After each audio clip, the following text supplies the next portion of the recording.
ओम शांति। ज्वाला स्वरूप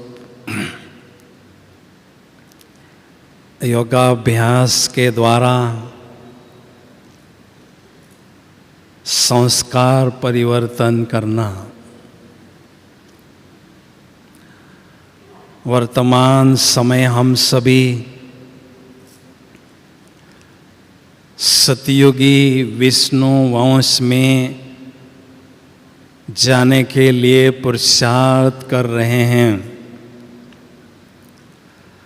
विष्णु अर्थात विष्णु अर्थात विकार का जो विष है उसका अंश मात्र भी आत्मा में न रहें, अंश से भी मुक्ति अनुभव करें। ऐसी स्थिति के लिए हम सभी पुरुषार्थ कर रहे हैं। उसके लिए हर रोज ज्ञान और योग की पालना बाबा हमें देते हैं, लेकिन प्रायः देखा जाता है हर रोज योगाभ्यास करते हुए भी हमारी दिनचर्या में किसी न किसी प्रकार के विकार के अंश हमें अनुभव होने लगते हैं। अड़ोसी पड़ोसियों से हमें कमेंट मिलता है कि इतने वर्षों से आप ज्ञान मार्ग में चल रहे हैं, फिर भी आपको फीलिंग आती है। तो इन कमियों को निकालने के लिए आवश्यकता है ज्वाला स्वरूप योगाभ्यास को बढ़ाने की, क्योंकि साधारण योगाभ्यास से हमारे जो 63 जन्मों के कड़े संस्कार हैं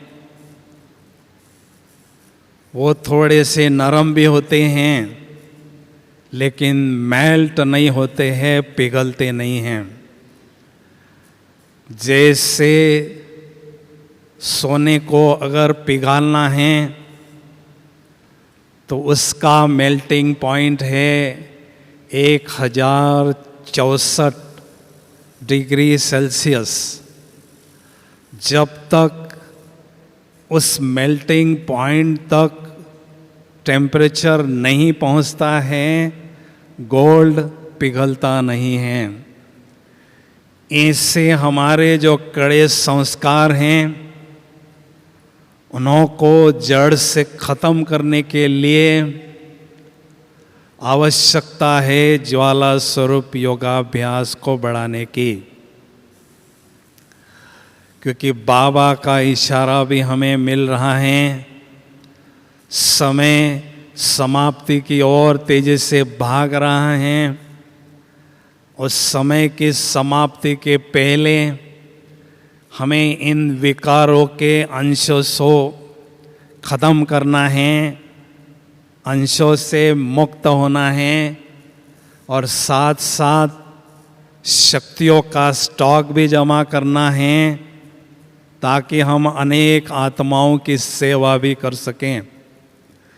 तो यह काम ज्वाला स्वरूप योगाभ्यास से ही संभव हो सकता है। अभी इस योगाभ्यास को ज्वालामुखी योग क्यों कहते हैं? जैसे धरती से ज्वाला फटती है, उसमें जो लावा रस निकलता है उसका टेम्परेचर बहुत ज़्यादा होता है।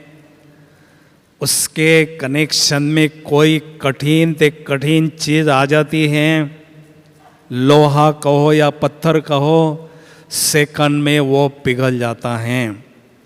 तो ऐसे ज्वाला स्वरूप योगाभ्यास में योग की ज्वाला जब धधकने लगती हैं, उसमें हमारे विकारों के अंश और वंश जड़ से समाप्त हो जाते हैं। तो ऐसे ज्वाला स्वरूप योगाभ्यास की अनुभूति करने के लिए 5 बातों पर हमें दिल से अभ्यास करते रहना जरूरी है। सबसे पहली बात है, ज्वाला स्वरूप योगाभ्यास की अनुभूति करने के लिए सारे दिन भर में स्वमानधारी होकर रहना जरूरी है। क्योंकि जब हम स्वमान के सिंहासन पर रहते हैं, हमारा मन और बुद्धि ईश्वरीय नशे से, खुशी से भरपूर होता है।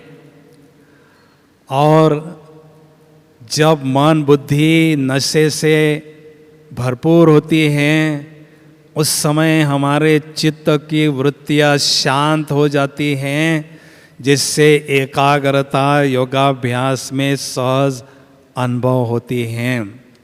दूसरी बात, जितना ईश्वरीय नशे में चूर, उतना इस दुनिया से दूर हम अनुभव करने लगते हैं। इस साकारी दुनिया से पार अपने निराकारी आकारी दुनिया के तरफ स्वयं को अनुभव करते हैं और मन का भटकना, बुद्धि का भटकना बंद हो जाता है। इसलिए जब हमारा मन और बुद्धि ईश्वरीय खुशी से और नशे से भरपूर होता है, तो योगाभ्यास में बहुत सुंदर अनुभव हमें होने लगते हैं। योग का मज़ा ही कुछ और ही होने लगता है। दूसरी बात, ज्वाला स्वरूप योगाभ्यास की अनुभूति को बढ़ाने के लिए आवश्यक हैं परमात्मा के प्रति असीम प्यार दिल में होना। क्योंकि जिससे प्यार होता है, उससे हमारी बुद्धि रूपी तार स्वतः ही जुड़ जाती हैं। और जितना प्यार होता है, उतनी देर तक हमारी बुद्धि उनसे जुटी हुई रहती है। और प्यार एक ऐसी चुंबकीय शक्ति है जो आत्मा और परमात्मा में जो इतनी लंबी दूरी है, परम धाम निवासी परमात्मा को समीपता की अनुभूति कराता है ये प्यार। प्यार से हम स्वयं को परमात्मा से कंबाइन अनुभव करते हैं। प्यार के सागर में जब समा जाते हैं, तो प्रेम स्वरूप याद, शक्ति स्वरूप याद में स्वतः ही परिवर्तन हो जाती हैं। क्योंकि बाबा एक तरफ प्यार के सागर हैं, तो दूसरे तरफ शक्तियों के सागर भी हैं। अगर मैं जलता हुआ कोयला अपने हाथ पर पकड़ता हूँ, तो मेरा हाथ फट से जल जाता है। तो ये सिर्फ आत्मा परमात्मा के साथ कंबाइंड हो जाती हैं, तो लवफुल स्थिति, ज्वाला स्वरूप स्थिति में सहज ही परिवर्तन होने लगती हैं। इसलिए गृहस्थ में रहते हुए रिश्ते नाते सभी से हमें निभाने हैं, लेकिन सच्चा प्यार, दिल का प्यार केवल एक बाबा के साथ हमारा हो। क्योंकि परमात्मा केवल प्यार के सौदागर हैं। जितना जो उनसे प्यार करते हैं, उतना वो आत्माओं से प्यार करते हैं।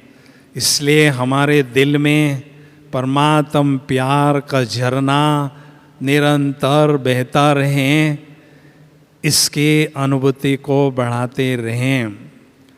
बाबा के साथ सारे दिन भर में विभिन्न संबंधों की अनुभूति भी करते रहें, तो जितना इस पुरानी दुनिया से वैराग हो जाता है, देहधारियों से, देह की दुनिया से वैराग हो जाता है, उतना परमात्मा से अनुराग अर्थात प्यार हमारा बढ़ने लगता है। इसलिए जो प्यारी चीज़ होती है वह हमारी आँखों में स्वतः ही बस जाती हैं। तो योगी आत्माओं के नयनों में परमात्मा नूर बनकर सदा बसे रहते हैं। इसलिए ऐसी शक्तिशाली योगाभ्यास की अनुभूति भी वो सहज कर सकते हैं। तीसरी बात है, ज्वाला स्वरूप योगाभ्यास की अनुभूति को बढ़ाने के लिए बहुत गहराई की और बहुत शक्तिशाली आत्म अनुभूति को बढ़ाते रहना बहुत जरूरी है। बहुत गहराई की आत्म अभिमानी स्थिति अर्थात मैं हूँ देह से न्यारा, केवल एक चमकता हुआ दिव्य सितारा। जैसे आसमान में तारे हम स्पष्ट देखते हैं, वैसे मैं इस धरती पर चमकता हुआ चैतन्य सितारा हूँ।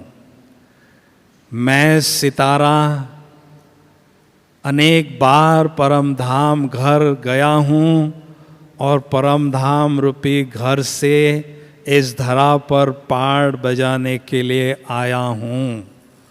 तो ऐसे निराकारी स्थिति का अनुभव जैसे जैसे बढ़ाते जाते हैं, वैसे वैसे देह का भान, देह का ममत्व मिटता जाता है। तो एकदम विदेही स्थिति का अभ्यास हमें बढ़ाते रहना जरूरी है। और शक्तिशाली आत्म अनुभूति करना अर्थात बाबा की जब याद में हम बैठते हैं तो केवल मैं आत्मा हूँ ऐसा नहीं समझना है, लेकिन मैं शक्तिशाली आत्मा हूँ, या मैं मास्टर सर्वशक्तिवान आत्मा हूँ, या मैं मास्टर ज्ञान सूर्य आत्मा हूँ। ऐसे शक्तिशाली स्वरूप में हमें बैठना है। तभी ज्ञान सूर्य परमात्मा से अथाह शक्तियाँ हम स्वयं में भरने लगते हैं।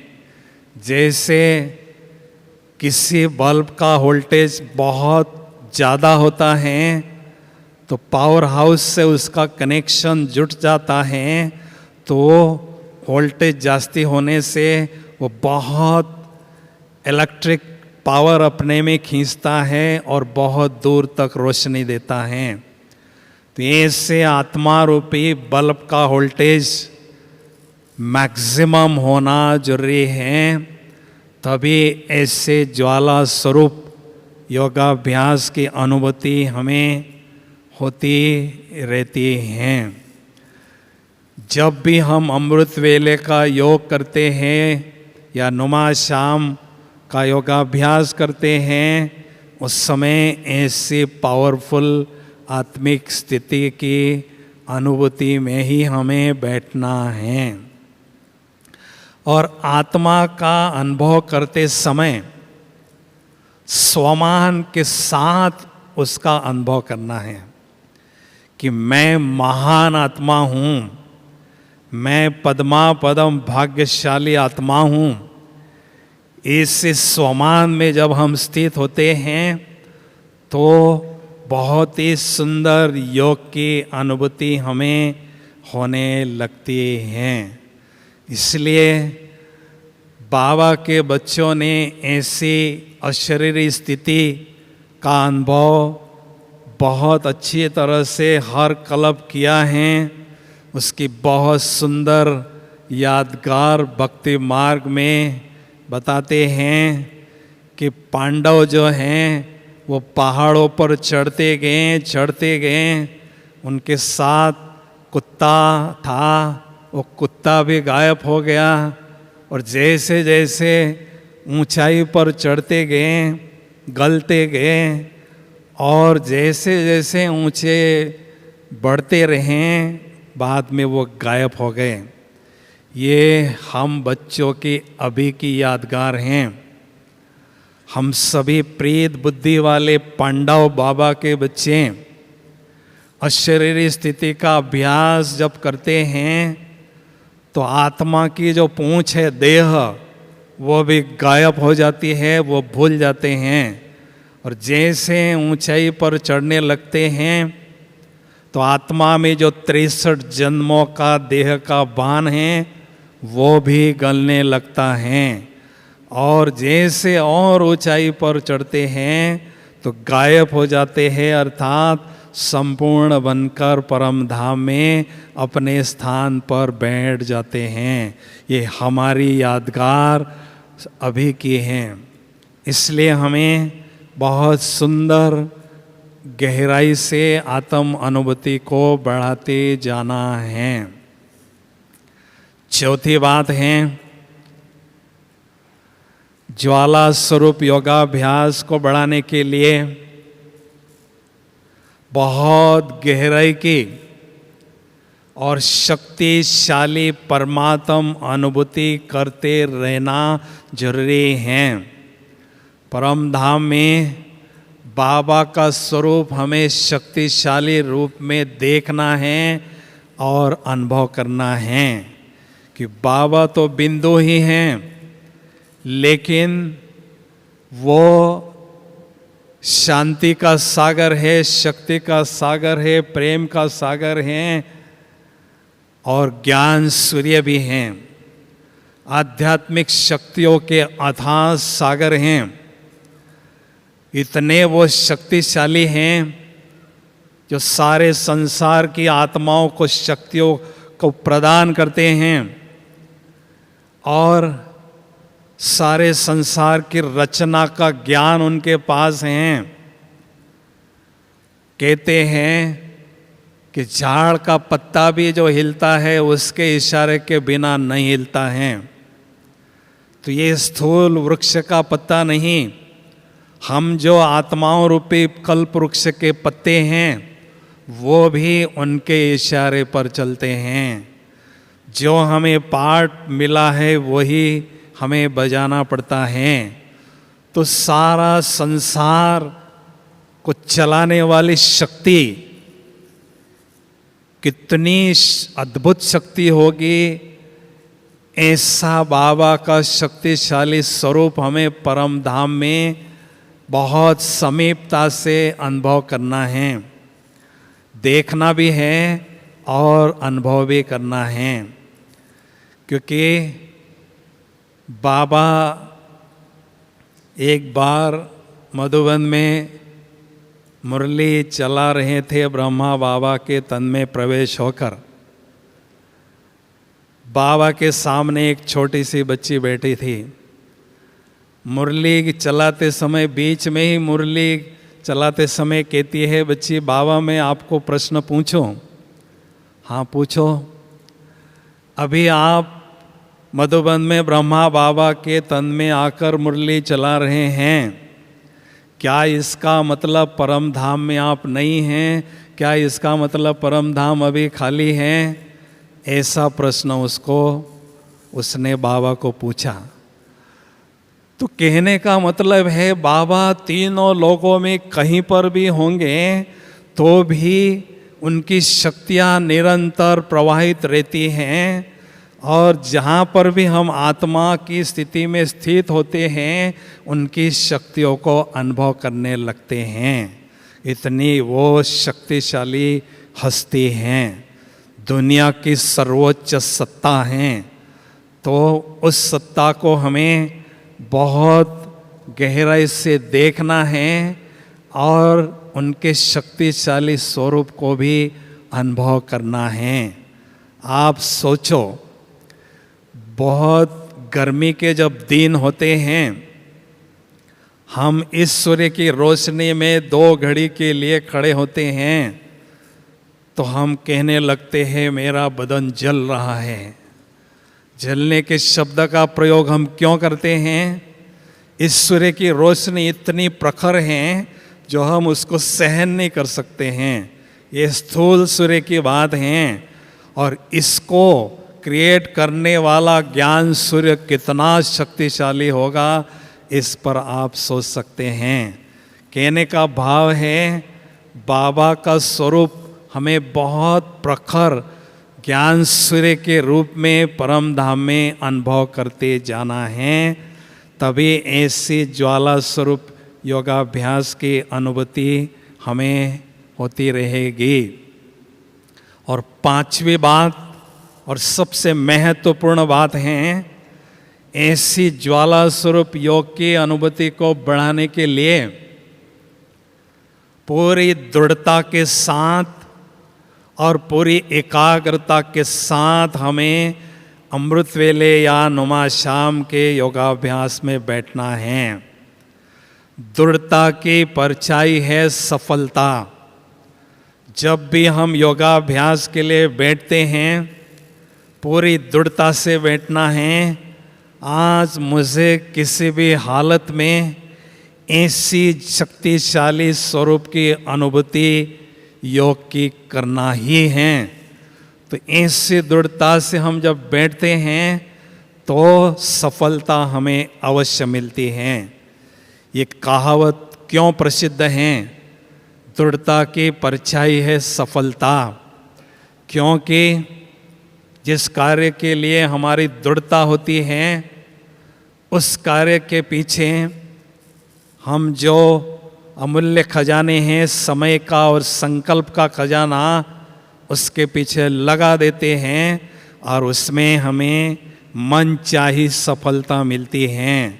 इसलिए पूरी दृढ़ता के साथ हमें योगाभ्यास में बैठना है तो ऐसे ज्वाला स्वरूप योग की अनुभूति होकर रहेगी।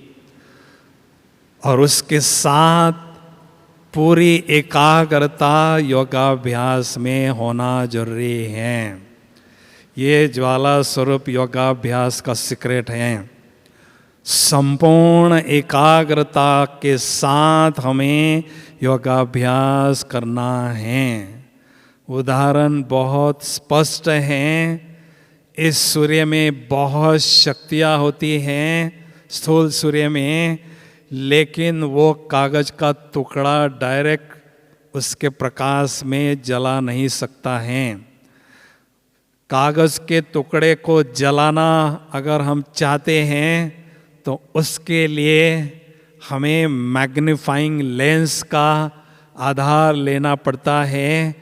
और जब हम उस मैग्नीफाइंग लेंस को सूर्य की रोशनी में कागज के टुकड़े पर उसको पकड़ते हैं तो सूर्य की किरणें उससे पास होती है और जब वो पास होती है तो लेजर किरणें की तरह अर्थात शक्तिशाली किरणें वो बनती हैं।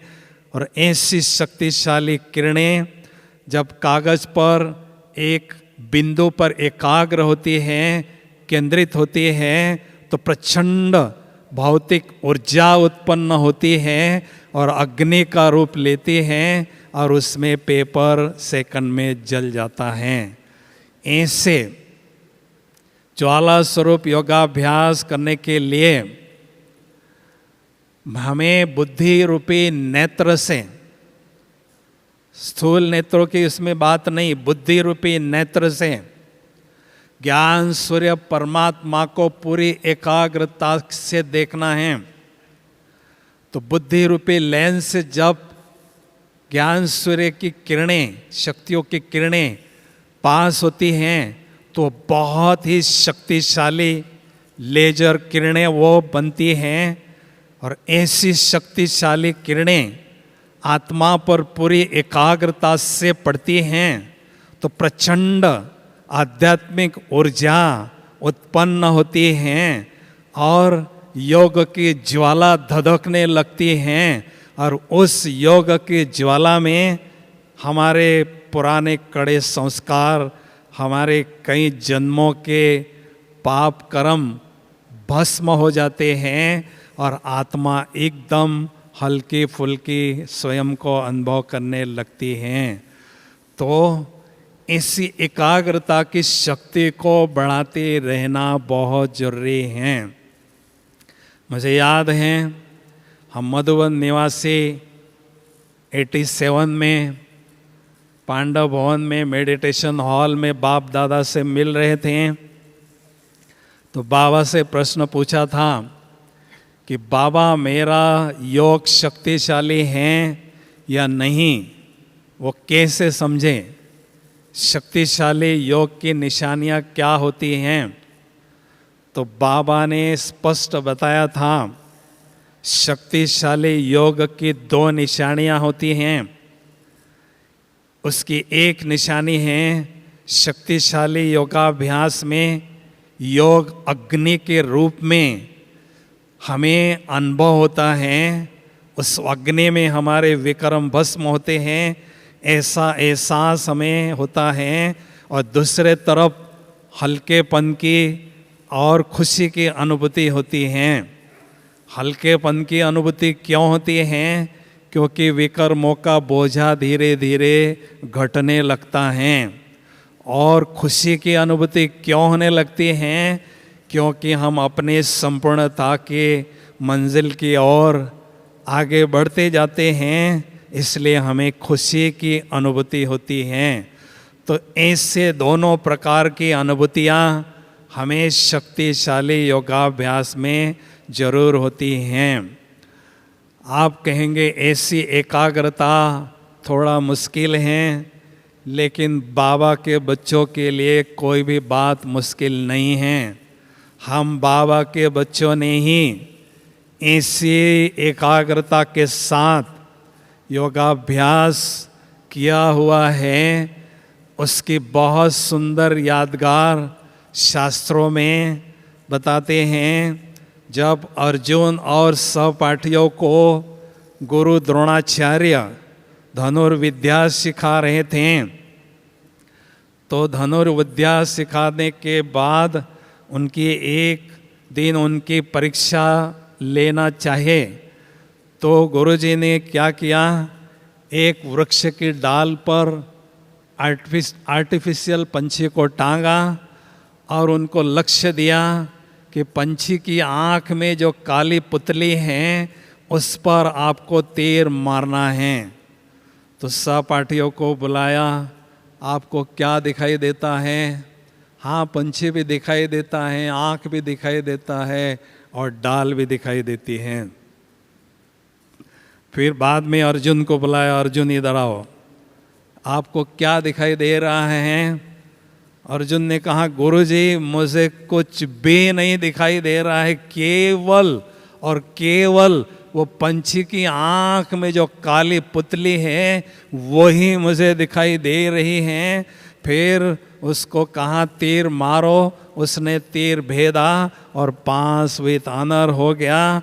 तो कोई अर्जुन वर्जुन होकर नहीं गया है, ये सारे अर्जुन इस सभा में बैठे हैं। ये बाबा के लाल जो हैं अर्जुन बैठे हैं।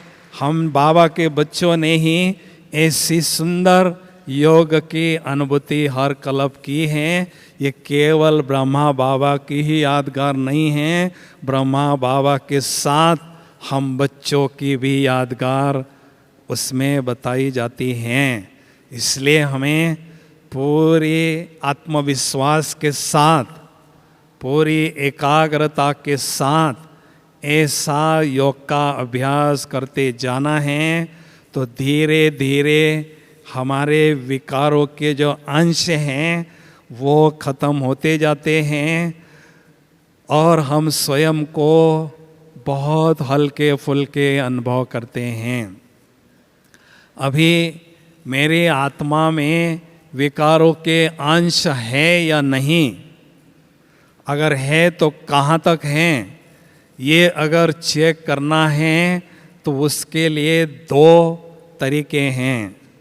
पहला तरीका है हमारे मन में जो संकल्प चलते हैं, अगर कभी कभी अपवित्र संकल्प चलते हैं, किसी भी विकार से संबंधित संकल्प चलते हैं, तो समझ लो अभी भी उन विकारों का अंश मुझ आत्मा में हैं, ये हमें पता चलता है।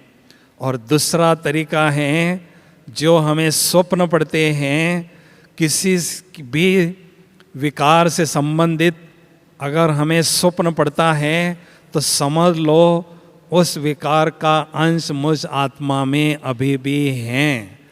तो स्वप्न पड़ते हैं, लेकिन सपनों में भी सतो प्रधानता अनुभव होने लगती है।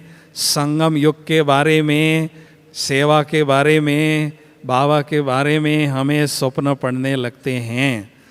तो इन दो बातों से हमें चेक करना है कि कितनी विकारों की खाद मुझ आत्मा में अभी भी बाकी हैं। तो उसी अनुसार हमें पुरुषार्थ को तेजी से आगे बढ़ाते जाना है, क्योंकि हमें घर वापस जाना है बेदाग हीरा बनकर। कोई भी विकार के अंश का दाग जो मुझ आत्मा की वैल्यू को घटा दें, वो दाग मुझ आत्मा पर न हो, उसको किसी भी हालत में मुझे मिटाना है। ये दृढ़ संकल्प लेकर ऐसा शक्तिशाली योगाभ्यास करते रहना है। वास्तव में विकारों के लिए हम बहुत सोचते हैं, कभी कभी विकारों पर जीत न मिलने से दिल शिकस्त भी होते हैं। तो हमें ये जानना है ये विकार आखिर क्या चीज़ है। जैसे अंधकार कोई चीज़ नहीं होती है, अंधकार केवल प्रकाश का अभाव होता है, ऐसे पांचों विकार का कोई अस्तित्व नहीं है, लेकिन पांचों विकार विशेष 5 दिव्य गुणों के अभाव से आत्मा में प्रवेश होते हैं। जैसे काम विकार पवित्रता के दिव्य गुण का अभाव कहलाता है। जब पवित्रता की लाइट धीरे धीरे सतयुग त्रेता युग में डल हो जाती है, तो द्वापर युग में काम का अंधकार उस पर छा जाता है। और क्रोध जो विकार हैं, वो शीतलता का जो दिव्य गुण है, उस दिव्य गुण का अभाव है क्रोध का अंधकार। तीसरा विकार है काम क्रोध लोभ, ये संतुष्टता का जो दिव्य गुण है, उसका अभाव से लोभ विकार आत्मा में आता है। चौथा विकार है मोह, सबके साथ समान प्यार होना, ये दिव्य गुण हैं, क्योंकि हम प्यार के सागर के बच्चे हैं। प्रेम स्वरूप व्यवहार सभी के साथ होना, ये स्वाभाविक हमारा नेचर है। लेकिन किसी के साथ विशेष स्नेह होना, उसको मोह कहेंगे। तो इस दिव्य गुण के अभाव से ये मोह आत्मा में आ जाता है। तो हमें सबके साथ समान प्यार होना, ये दिव्य गुण को बढ़ाते जाना है। और अहंकार जो अपना विकार है, वो है नम्रता के दिव्य गुण का अभाव। जब नम्रता का दिव्य गुण धीरे धीरे डल होने लगता है, उसके बाद अहंकार आत्मा में प्रवेश होने लगता है। ऐसे तेजी से आगे बढ़ने के लिए हमें एक तरफ ज्वाला स्वरूप योगाभ्यास को बढ़ाते रहना है, और दूसरे तरफ इन विशेष 5 दिव्य गुणों को जीवन में धारण करते रहना जरूरी है। तो हमारा प्रोग्रेस डबल होता जाएगा और हम तेजी से अपनी मंजिल की ओर आगे बढ़ते जाएंगे। अभी हम बहुत सुंदर योग की अनुभूति करने जा रहे हैं। कोई भी उठे नहीं, बहुत ही आपको मज़ा आएगा, क्योंकि बाबा का इशारा है अभी समय के अनुसार अनुभव की अथॉरिटी बनते चलो। बाबा हमें इतना उच्च कोटि का ज्ञान देते हैं, उस ज्ञान का प्रत्यक्ष प्रमाण है बहुत सुंदर और गहन योगाभ्यास के अनुभव अपने जीवन में करना। इसलिए बाबा कहते हैं अनुभव की अथॉरिटी बनते चलो, क्योंकि इस ब्राह्मण संसार में सबसे धनी आत्माएं वो हैं जिनके पास अलौकिक अनुभव का धन बहुत होता है। तो इसलिए योगाभ्यास के क्षेत्र में हमारे पास बहुत सुंदर और गहन अनुभव बढ़ते रहे, यही तात सदा लगी रहें। क्योंकि अनुभवी आत्माओं को विशेष 3 लाभ होते हैं। पहला लाभ, अनुभवी आत्माएं आगे आने वाले समय में भी अपने स्थिति को अचल रखने में सफल होंगे। दूसरा लाभ है अपने स्थिति को अचल रखते हुए भी अनेक आत्माओं की सेवा करने की क्षमता उनके पास होगी। और तीसरा लाभ है परमात्मा निराकार है, गुप्त है, परमात्मा की शक्तियाँ भी गुप्त हैं। तो परमात्मा की प्रत्यक्षता ऐसे अनुभवी योगी आत्माओं के द्वारा इस संसार में होगी। तो परमात्म प्रत्यक्षता के महान कार्य में उनकी विशेष भूमिका होगी। ये तीसरा लाभ उनको होता है। इसलिए मुझ आत्मा के पास अलौकिक अनुभव का धन बहुत अच्छी तरह से बढ़ता रहे, यही तात सदा लगी रहें। लेकिन इस ज्ञान मार्ग में आने के बाद कोई भी अलौकिक अनुभव करना है तो 2 बातों की आवश्यकता है। पहली बात, अनुभव। अणु अर्थात स्वयं को अति सूक्ष्म बिंदु समझना। जब हम स्वयं को अणु समझते हैं, बिंदु समझते हैं, सितारा समझते हैं, तो अलौकिक अनुभव की खान हमें मिल जाती है। और दूसरी आवश्यक बात है, अनुभव करने के लिए बुद्धि और मन में जो सूक्ष्म अंतर है वो जानना बहुत जरूरी है। आत्मा का भी अनुभव हमें करना है तो बुद्धि रूपी नेत्र से आत्मा को देखना जरूरी है। उसके बाद उसमें स्थित होते हैं तो आत्मा की अनुभूति हमें होने लगती है। तो बुद्धि कौन सी शक्ति है, मन कौन सा शक्ति है, ये क्लियर अंतर हमारे पास होना जरूरी है। मान लीजिए मैं आपको प्रश्न पूछता हूँ, आपने मधुबन में शांति स्तंभ देखा है? पूछते ही शांति स्तंभ की तस्वीर आपके सामने आ जाती है। वो देखने वाली शक्ति है बुद्धि रूपी नेत्र। और शांति स्तंभ के बारे में अगर मैं आपको पूछना चाहता हूँ कि कैसा शांति स्तंभ है, तो उसके बारे में आप सोच सोच के बातें बताएंगे। ज्ञान का स्तंभ, पवित्रता का स्तंभ, शक्ति का स्तंभ, शांति का स्तंभ, ऐसे ब्रह्मा बाबा की वो स्थिति की यादगार हैं। तो सोचने वाली शक्ति है मन। तो एकांत में बैठकर इन दोनों शक्तियों को हमें फील करना है, अनुभव करना है। उसके बाद ही बहुत सुंदर अलौकिक अनुभव हमें इस ज्ञान मार्ग में होते हैं। तो अभी हम चंद घड़ियों के लिए ऐसी ज्वाला स्वरूप योग की अनुभूति करने जा रहे हैं। सभी थोड़ा अलर्ट होकर बैठेंगे, चुस्त और मस्त होकर बैठेंगे।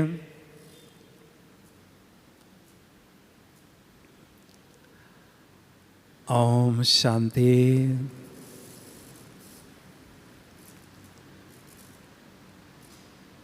इस देह रूपी मंदिर में मैं आत्मा रूपी चैतन्य ज्योति विराजमान हूँ।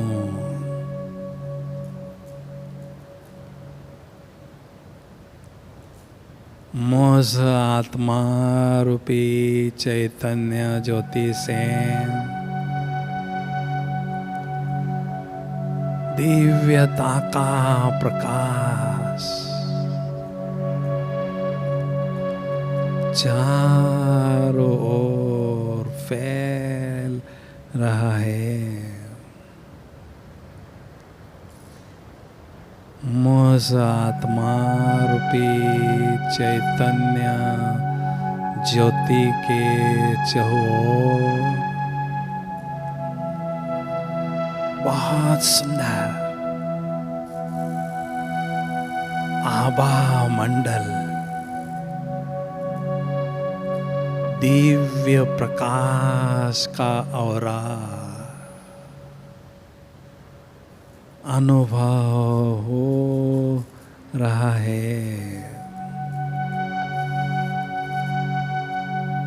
मैं पवित्र स्वरूप आत्म ज्योति हूँ। पवित्रता का प्रकाश मुझ आत्म ज्योति से चारों ओर फैल रहा है।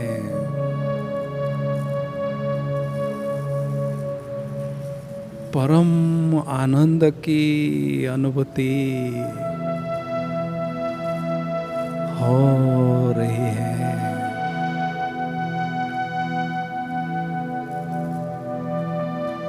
मैं आत्मा रूपी चैतन्य ज्योति देह से न्यारी होकर बुद्धि रूपी विमान में बैठकर दिव्य ज्योति धाम की ओर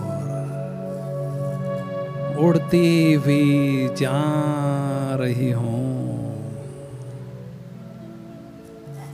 इस साकारी दुनिया से पार चंद्र सूर्य तारा गण से भी पार जा रही हूँ। ओह, फरिश्तों की दुनिया में पहुंच गई हूँ, जहाँ चारों ओर सफेद ही सफेद दिव्य प्रकाश प्रकाश है। मुझ आत्मा रूपी चैतन्य ज्योति ने बहुत सुंदर दिव्य प्रकाश पुंज की ड्रेस, फरिश्ता स्वरूप की ड्रेस धारण कर ली है। ओह, फरिश्तों का शहंशाह प्यारा ब्रह्मा बाबा अपने संपूर्ण फरिश्ता स्वरूप में मेरे समक्ष विराजमान है। मेरे अति प्यारे शिव बाबुल भी उनके भ्रुकुटी में चमकते हुए दिखाई दे रहे हैं। बाबा मुझे अति शक्तिशाली दृष्टि दे रहे हैं, नजर से निहाल कर रहे हैं। मैं फरिश्ता बाबा की शक्तिशाली दृष्टि से अथाह शक्तियाँ स्वयं में ग्रहण कर रहा हूँ। फरिश्ता स्वरूप की ड्रेस को छोड़कर मैं निराकार ज्योति बिंदु आत्मा दिव्य ज्योति धाम की ओर उड़ती हुई जा रही हूँ।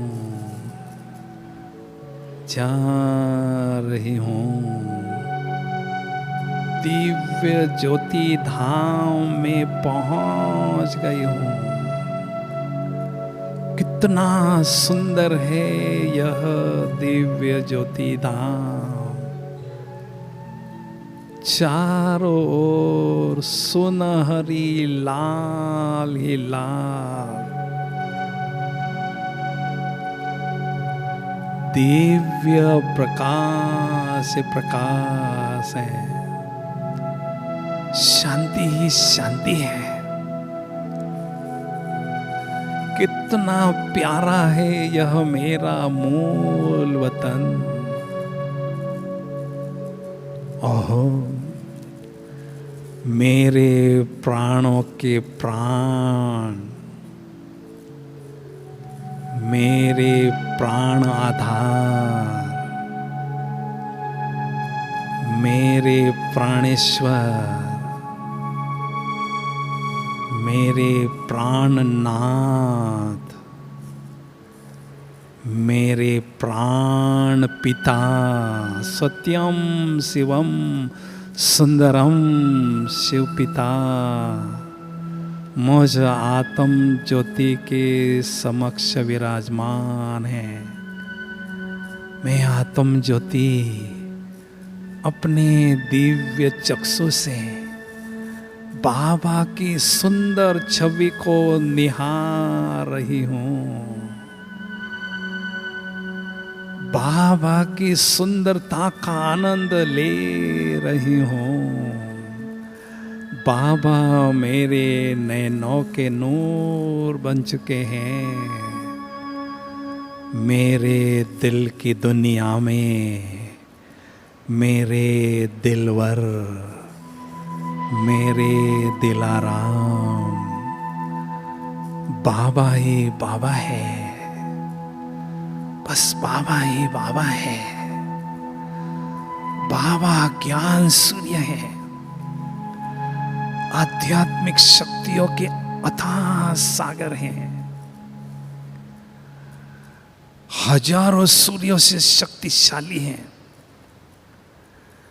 ज्ञान सूर्य परमात्मा से बेहद शक्तिशाली किरणों की वर्षा निरंतर मुझ आत्म ज्योति पर हो रही है, होती ही जा रही है।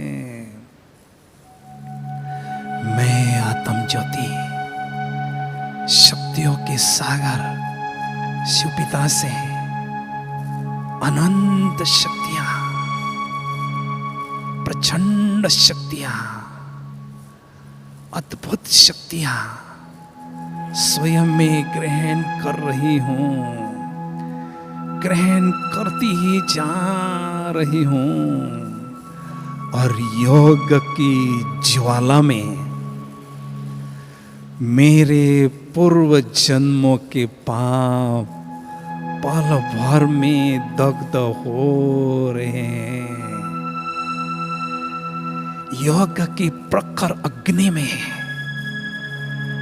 पूर्व जन्मों के पाप भस्म हो रहे हैं।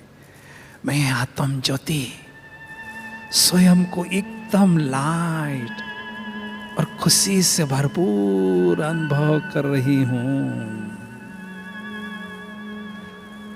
सचमुच मेरे जीवन के सबसे सुखद पल है यह, सुनहरे पल है यह, जो मैं आत्म ज्योति डायरेक्ट ज्योति सागर महाज्योति शिव पिता के सानिध्य में स्वयं को अनुभव कर रही हूँ। वाह रे मैं, वाह मेरे बाबा, वाह मेरा भाग्य। दिल कहता है इसी गहन अनुभूति में मैं आत्म ज्योति खोई रहूं, समाई रहूं। प्यार के सागर के कंपनी में परम सुख की, परम आनंद की अनुभूति करती रहूं। ज्ञान सूर्य से बेहद शक्तिशाली किरणों की वर्षा मुझ आत्म ज्योति पर हो रही है। मैं आत्म ज्योति ज्ञान सूर्य स्नान कर रही हूँ। ज्ञान सूर्य की तपत में तप रही हूँ। मेरी आत्मा रूपी बैटरी चार्ज हो रही है, शक्तियों से भरपूर हो रही है। शक्तियों से भरपूर आत्मा निराकारी दुनिया से वापिस वाया सूक्ष्म वतन इस साकारी दुनिया की ओर आ रही हूँ, आ रही हूँ। और इस शरीर रूपी मंदिर में पुनः मैं आत्म ज्योति विराजमान हो चुकी हूँ। मुझ शक्तिशाली आत्म ज्योति से शक्तियों की सजीव तरंगे इस वायुमंडल में फैल रही हैं। इस वायुमंडल को प्रकंपित करके शक्तिशाली बना रही है। जैसे मेरे शिव पिता निराकार ज्योति बिंदु हैं, वैसे मैं आत्मा उनकी संतान भी निराकार ज्योति बिंदु हूँ। मेरे मस्तक पर मस्तक मणि आत्मा चमक रही है। मुझ बेदाग मस्तक मणि से अष्ट शक्तियों की चमक चारों ओर फैल रही हैं। अष्ट शक्तियों की किरणें इस वायुमंडल में चारों ओर फैल रही हैं। ज्ञान सूर्य परमात्मा से डायरेक्ट परम धाम से शक्तियों की सकाश मुझ आत्म ज्योति पर पड़ रही है और मेरे द्वारा चारों ओर इस वायुमंडल में फैल रही है। दिल कहता है इसी सुंदर अनुभूति में मैं आत्मा खोई रहूं।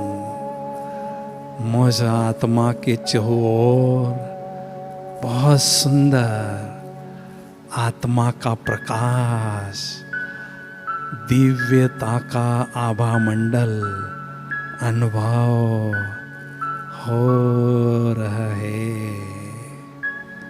ओम शांति शांति शांति।